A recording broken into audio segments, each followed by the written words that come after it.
Assalamualaikum warahmatullahi wabarakatuh. Bismillah, alhamdulillah, wassalatu wassalamu ala rasulillah, amma ba'd. Para penonton yang dirahmati Allah sekalian, bertemu kita lagi dalam rancangan Jom Sembang, Santai Biar Sampai. InsyaAllah minggu ni kita akan membicarakan atau sembangkan tajuk Meniaga Cara Nabi. Saya ada tanya dengan kawan-kawan lah.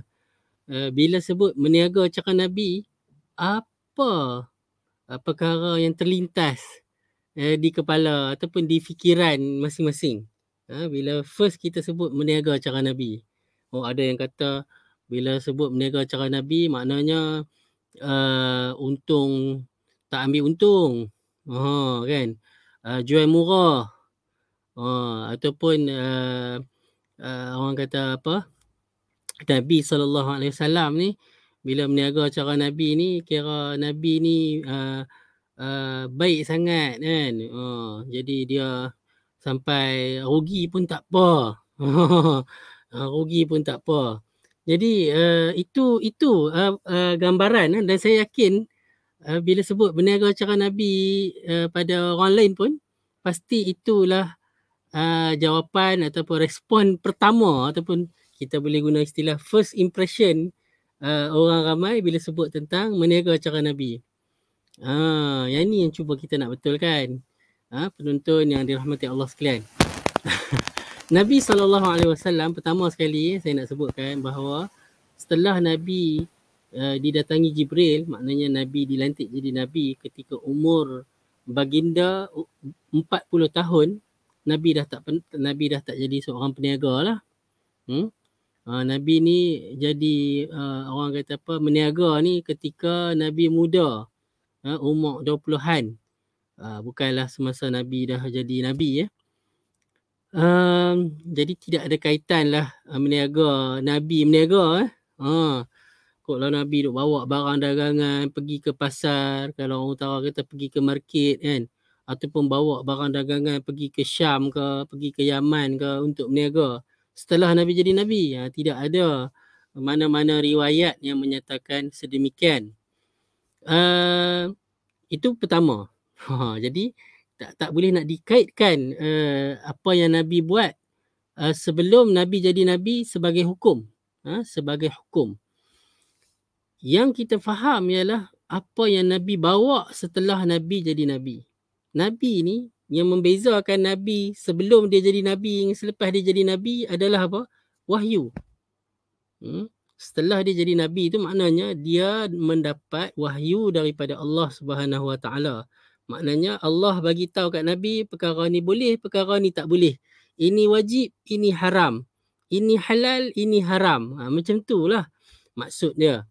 Jadi sebelum Nabi jadi Nabi, Nabi tak dapat wahyu lah. Kalau tidak, dia kalau dah dapat wahyu daripada kecil, maknanya dia dah jadi Nabi masa dia kecil lah. Okay, itu kita kena faham juga. Yang kedua, bukanlah bermakna bila kata Nabi meniaga ni, yang masa muda tu, Nabi sampai tak ambil untung. Mana ada orang meniaga tak untung? Kan? Mana ada orang meniaga tak untung? Saya tanya kawan-kawan yang orang kata apa, lulusan SPM pun kalau sebut ada tak meniaga, ada tak orang kalau dia meniaga tak mau untung? Mereka pun pelik kan. Mana ada orang meniaga tak mau untung? Meniaga mestilah untung kan. Meniaga mestilah ambil untung kan. Susah payah meniaga tak ambil untung, tu meniaga buat apa? Jadi apa maksud dia? Maksud dia Khadijah radhiyallahu anha, dia perempuan tapi dia hartawan kan. Biasanya orang perempuan pada waktu itu dia tak pergilah naik unta bawa barang dagangan ikut kafilah dagang pergi ke Syam ataupun pergi ke Yaman lah pada waktu itu untuk berniaga barang dia. Jadi dia biasanya akan cari orang. Kalau istilah sekarang dia panggil consignment.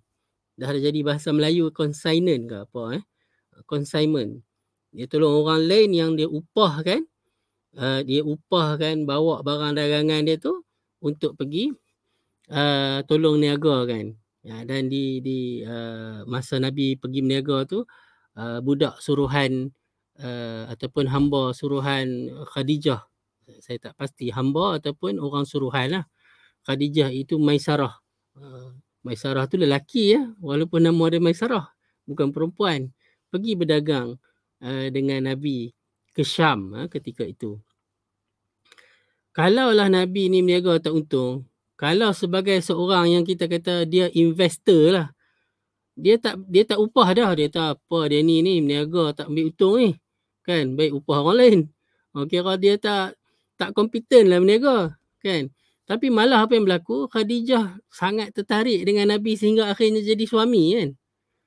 Bukan kerana dia tak reti berniaga ke, dia ambil untung sikit ke, dia jual murah. Maknanya Nabi jujur. Itu yang penting. Nabi jujur, Nabi amanah, Nabi tak menipu, kan. Nabi tak ambil untung atas angin. Itu maksud dia. Banyak benda lah ni, kan. Banyak benda lah ni boleh dijimatkan apabila tidak berlaku ketirisan.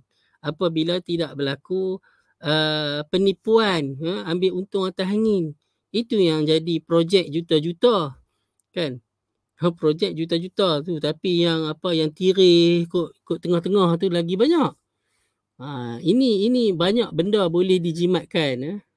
Ni masalah kita lah ni pun, dengan barang inflasi sekarang ni, kan, dengan barang makanan asas pun naik harga. Apa isu dia?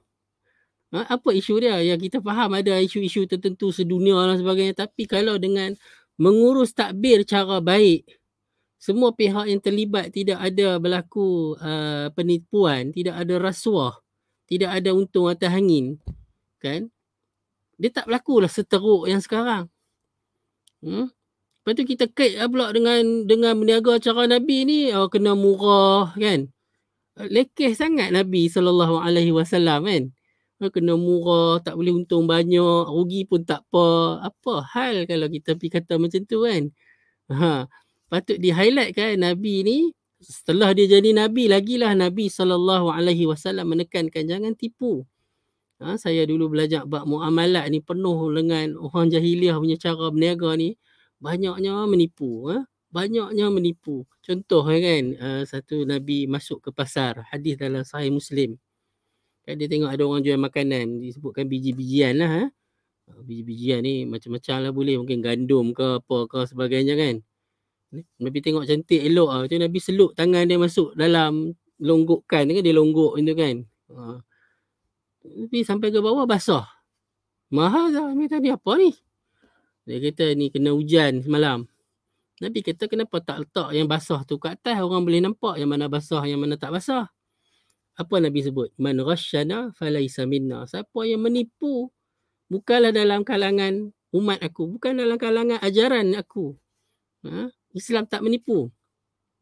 Itu yang Nabi tekankan, tak menipu. Antaranya lagi Nabi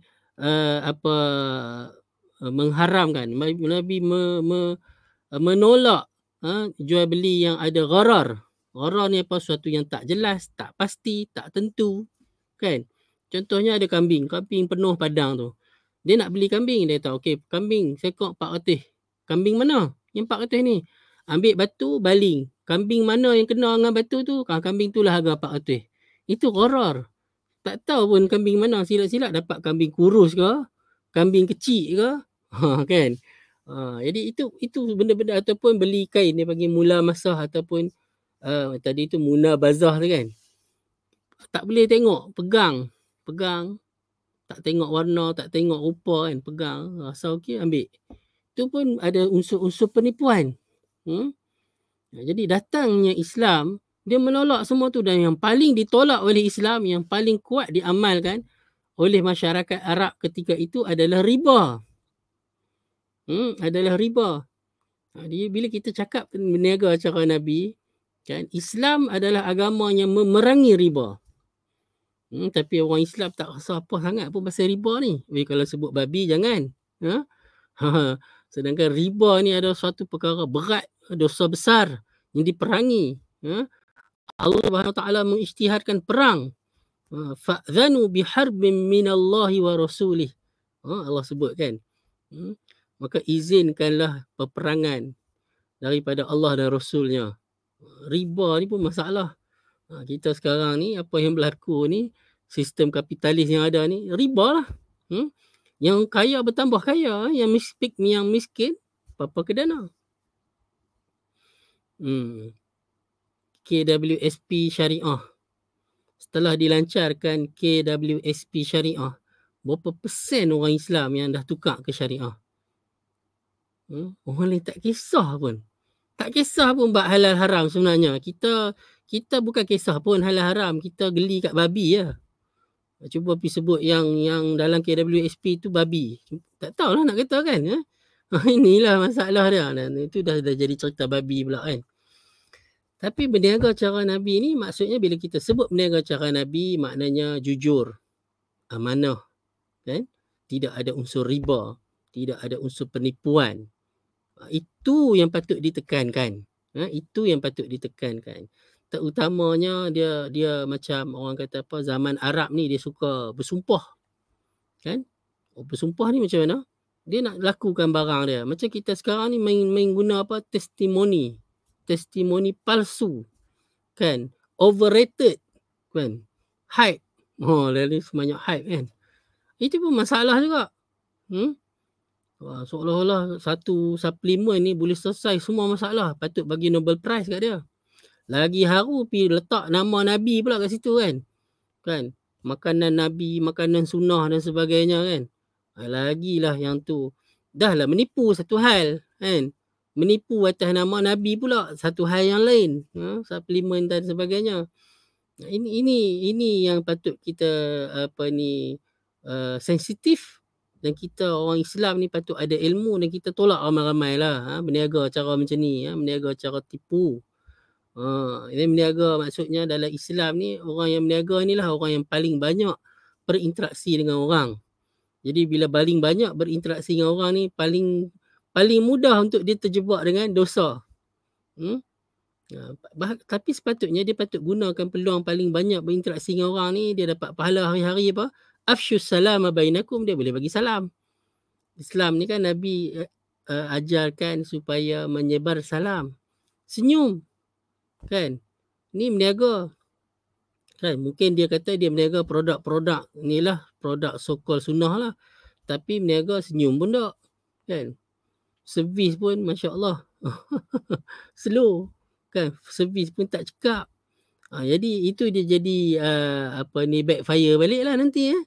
Berniaga ni senyum. Jadi toke-toke yang ambil pekerja, tolong kerja di kedai tu kan, yang customer, yang layan customer ke promoter dan sebagainya, sentiasa kala nasihat. Janganlah dia duduk main game ke apa kan, cukup bulan ambil gaji. Kena nasihat selalu, senyum kepada pelanggan. Itulah berniaga yang Nabi suruh kan, senyum pada pelanggan, layan, jawab soalan baik-baik. Ni yang masalahnya berlaku ni. Kadang kan kita pergi masuk kedai dia macam kita ni tak wujud lah pula kan. Kita tahu tu bukan kedai dia. Tapi dia kan kerja kat kedai tu, dia dibayar gaji untuk melayan pelanggan. Jadi kena buat kerja betul-betul.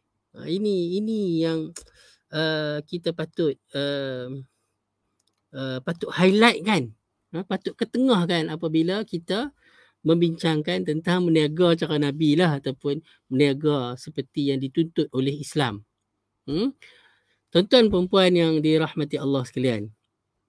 Tadi saya duk kata kan, Nabi ni dia panggil tolong berniaga barang Khadijah, sehingga Khadijah pun tertarik kepada Nabi. Maknanya Nabi boleh bawa balik untung yang banyak tu kan. Boleh balik untung yang banyak tu tandanya apa? Nabi jujur. Kan Nabi tak ambil untung atas angin. Sekarang ni ramai yang jenis suka ambil untung atas angin ni. Kan dia pergi tulis pergi pakat dengan orang yang jual tu. Quotation pun jadi tinggi kan. Dia pergi markup harga. Tu dia ambil lah sikit. Kadang sikit banyak. Sikit pun salah, ni lagilah banyak dia ambil. Kan. Kemungkinan harga screwdriver RM40 pergi tulis sampai RM400. Karipap seketui 6 kupang dia pergi letak karipap seketui boleh dapat sampai jadi RM3 kan. Inilah yang berlaku sebenarnya. Consignment lain iaitu dia ada akad mudharabah ataupun ju'lah dalam Islam kan, ataupun wakalah bil ujrah, itu semua ada dalam Islam. Masing-masing ada keluarkan usaha ni, yang atas angin ni yang tak ada usaha. Tanpa usaha, tanpa modal, tanpa apa pun. Yang dia kena contribute. Tiba-tiba dia dapat untung. Yang tu yang tak dibenarkan. Yang ni termasuk dalam yang saya pernah sebut dalam episod-episod yang lepas kan. Ini termasuk dalam memakan harta secara batil. Yang Allah larang, wala ta'kulu amwalakum bainakum bil batil. Kan? Dan ayat ni terletak selepas ayat tentang perintah puasa Ramadan. Saya selalu sebut pada rakan-rakan saya kan, setelah Allah mengharamkan kita makan di siang hari, mengharamkan lah, kalau makan dosa kan, sengaja mengharamkan makan di siang hari sebulan Ramadan. Makan minum lah. Dan makan minum di siang hari pada bulan Ramadan tu makan yang halal. Kita punya yang kita beli di rumah kita, dalam peti ais kita. Yang halal tu pun diuji kita supaya kita menahan diri daripada makan dan minum pada waktu siang di bulan Ramadan. Maka setelah habis puasa, ayat yang datang setelah cerita tentang puasa tu, Allah sebut, janganlah kamu makan harta sesama kamu secara batil, secara salah. Antara yang batil ni adalah rasuah, yang dosa-dosa besar ni lah. Rasuah, riba, kan, untung atas angin, kan, menipu. Kita orang Islam sepatutnya terdidik setiap tahun dengan Ramadan supaya kita tak makan benda yang haram ni.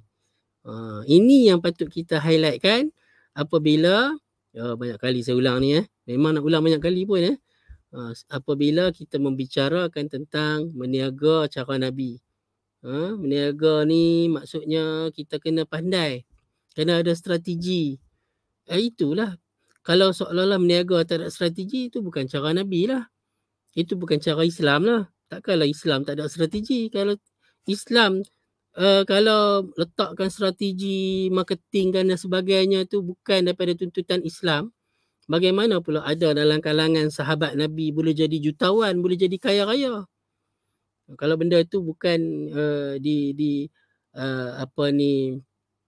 dituntut oleh Islam, maka masyarakat Arab Mekah ni memang terkenal dengan pedagang, peniaga. Di Madinah terkenal dengan pekebun kurma pada zaman Nabi itulah. Bahkan Nabi sendiri memang keturunan peniaga, daripada moyang dia tu, Hashim. Kalau siapa boleh Google, siapakah Hashim? Iaitu moyang Nabi kan, Abdul Muttalib bin Hashim. Siapa Hashim tu? Bagaimana pula Abdul Muttalib ni siapa? Bapa Nabi tu meninggal masa bila? Kan? Meninggal masa meniaga lah kan, pergi berdagang ke Syam. Memang keturunan meniaga. Maknanya bukan orang bodoh, bukan orang tak erti meniaga. Nampak macam naif sangat Nabi ni kan, bila sebut dia ni meniaga. Yalah, waktu walaupun dia masih muda, walaupun dia belum jadi Nabi, maknanya ilmu meniaga tu ada lah pada diri Nabi kan. Bapa saudara dia pun peniaga, Abu Talib. Itu kita kena faham. Orang Quraisy ni memang orang meniaga, walaupun kemudian berhijrah ke Madinah. Selai sepinggang habis orang Mekah ni, orang Muhajirin berhijrah ke Madinah, selai sepinggang. Tapi akhirnya boleh jadi kaya balik. Seperti Osman ibn Affan, Abdul Rahman ibn Auf. Pastilah mereka ni orang-orang businessman yang memang pandai berniaga lah. Pandai berniaga. Ada strateginya, macam mana cara marketingnya, bagaimana melihat peluang-peluangnya kan. Dia kaji dulu benda apa yang demand tinggi kan, dan sebagainya. Itulah Islam. Itulah Islam.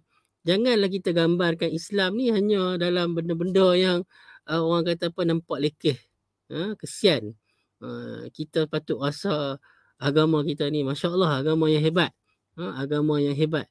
Nabi pun kalau tak jadi Nabi, rasanya boleh jadi jutawan jugalah. Dia pun kahwin dengan hartawan, dan dia dengan kecekapan perniagaan Nabi SAW. Itu yang menyebabkan Nabi sendiri orang kata apa, disukai oleh Khadijah radhiyallahu anha. Jadi oleh kerana tu saya rasa cukuplah apa yang saya sembangkan pada minggu ini. Ni kita nak kalau apa ni, penonton nak tanya apa-apa bolehlah tanya di ruang komen. Nanti insya-Allah tim Balik Tabir akan respon ataupun minta saya respon. Saya boleh tolong respon. Yang penting episod kali ni harapnya kita boleh ada satu kefahaman yang orang kata apa, kita perelokkan kefahaman kita apabila kita memperkatakan tentang meniaga cara Nabi. Sekian dulu, insya-Allah kita bertemu dalam episod yang akan datang. Assalamualaikum warahmatullahi wabarakatuh. Bersama membina masyarakat.